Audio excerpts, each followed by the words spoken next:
So people come here in the back of a lorry or on a boat across the channel as an asylum seeker, and being softies, we say, yeah, okay, all right, you can stay. Now, over 50 people a day come into Britain because they say, oh, my uncle's there, my nan's there, my little kid's there. And so what's really happening is we let people across the channel. It isn't just them that come. Ultimately, their whole families come as well. We must be absolutely mad. There are moments in the political history of a nation that are so jarring, so completely disorienting, that they make us question the very foundation upon which our democracy rests. What unfolded in Dublin this week wasn't just a news story. It wasn't a trending moment. It was a cry from the soul of a wounded nation, a moment of profound reckoning, the kind of moment that strips away all political pretenses and demands one terrifying question: what is happening to Ireland? The fiery confrontation between Nigel Farage and a group of Rama's protesters wasn't just about a disagreement. It wasn't just a clash of views on Middle Eastern politics. It was something far deeper, far more unsettling. Before we continue, I'd like to ask for a quick favor. If you're enjoying this content, could you take a moment to like this video and subscribe to the channel? Believe it or not, over 98 of you watch these videos without hitting that subscribe button. It's completely free and it makes a massive difference for us, helping us bring you more of the content you love. Escape to war-torn country, but they ain't got their wife and kids with them. They're in a hotel as well, and suddenly me, a good old British voter, a good old person who hasn't broken the law, feels like a fifth-class citizen. It's not good enough the way I think. I think we're too soft. I think if we made it harder, if you didn't get a hotel and a car and a house and your backside wiped while our own people are struggling, I think that would be a deterrent. Don't you think we're too soft? It's about fairness. It's simply about fairness. All those arguments that you just made, people are incensed. Yeah. It was a symbol of a culture that is fragmenting before our eyes. And the reason this moment captured so much global attention isn't because of the outrage. It's because of the outrage.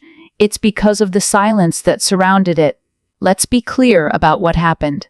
Farage, a man known for his polarizing views and fearless rhetoric, stood in the heart of Dublin and called out what many Irish citizens have been whispering for years: that free speech is dying, that political discourse is being smothered by an unholy alliance of radical ideology and institutional cowardice. And when the crowd erupted, not in debate, not in protest, but in open threats and violent hostility, a moment where democracy flinched, where civil discourse surrendered to rage, and where a nation stared into the mirror and saw something it no longer recognized.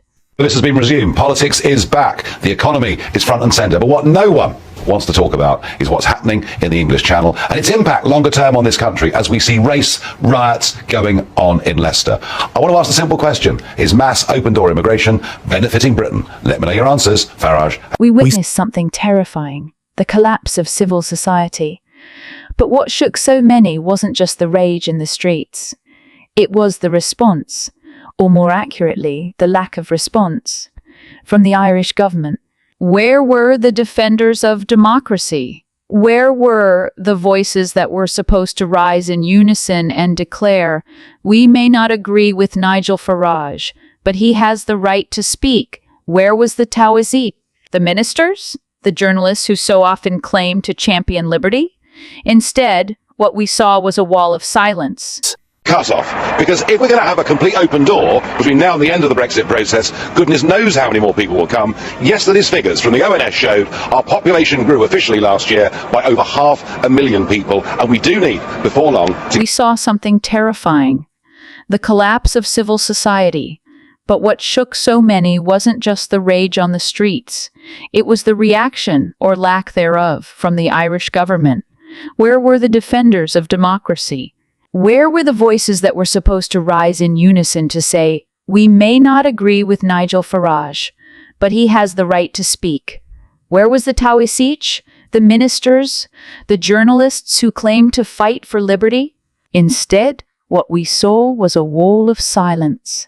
only 20%, only 1 in 5 out of this 10,000 survey thought actually that maintaining some form of immigration from these countries made sense. Now, I have spent much of my political career arguing that immigration should be controlled, fighting and saying we must be careful about allowing into our country. Now imagine watching a British political figure, love him or hate him, nearly attacked in your capital city, and no one in power says a word. This isn't just about immigration. It's about Ireland's soul. We are watching an entire nation drift from the values that once defined it: community, compassion, free thought, and bravery. Those values are now being traded for slogans, fear, and tribal loyalty. And no one in the halls of government seems willing to stop it, because stopping it would mean confronting uncomfortable truths. Truths that don't fit into neat press releases or party manifestos. We need to vet carefully. But I myself would never, ever suggest that we should totally ban people ever coming to Britain to settle from those countries. And all that Donald Trump tried to do was to put in a 90-day suspension whilst they worked out what the vetting should. Let's talk about one of those truths: the growing radicalization of the streets under the banner of activism. We've reached a point where protests are no longer about justice. They're about power. And this power is now being wielded by people who don't care about Ireland's history, its people, or its laws. They care only about dominance and silencing dissent. Nigel Farage may have been their target this week, but make no mistake, their real target is Ireland's freedom. We must ask ourselves, how did we get here? How did Ireland, a nation that fought so long and so hard for independence, become a place where you can be attacked for speaking out against extremism? The reason we voted Brexit, and the reason Penny's party got the massive majority in 2019, is we voted to reduce the numbers coming in, and the numbers have exploded. Honestly, unbelievable. 1 in 30 people walking on the street out there has come in the last 2 years alone. How did we go from the poetry of Yeats and the courage of Michael Collins to viral videos of masked agitators screaming for chaos? The answer, tragically, is that Ireland's political class has allowed it to happen through appeasement, through cowardice, through a dangerous obsession with political correctness that has now mutated into cultural surrender. And the people, the good, honest, working-class Irish people, are the ones paying the price. Because while the politicians sip lattes in Leinster House and issue polished statements about inclusivity, real families are dealing with real violence. Real communities are being told to shut up and accept crime, anti-Semitism, misogyny, and fear, all in the name of diversity. And when they dare to speak up, they're labeled far-right bigots or worse. The answer is we have to have net migration at 0. It means skilled workers can come, we can go work abroad, we have to have a freeze on the total numbers of those coming. The label far-right is no longer a description of extremism. It's a political weapon. It's used not to warn the public, but to shut them up. In Dublin, peaceful citizens protesting mass, unvetted migration were smeared as extremists. Whistleblowers revealing uncomfortable truths about asylum-related crime are called bigots. And now, that same label is slapped onto Nigel Farage, a man who stood calmly before an angry mob and defended the basic principles of free speech and democracy. You don't have to like Farage. You don't have to agree with his politics. But if you care about the right to speak freely, without fear of violence, without fear of being labeled, shamed, or silenced, then what happened in Dublin should concern you deeply. Because this isn't about one man. It's about the soul of a nation. Ireland is drifting away from the values that once defined it. Courage, community, compassion, free thought, all of it now being replaced by fear, ideological conformity, and political cowardice. The government stays silent while mobs scream. The media cheers when dissenters are chased off stage. Cultural institutions close their eyes, pretend nothing is wrong, and call it progress.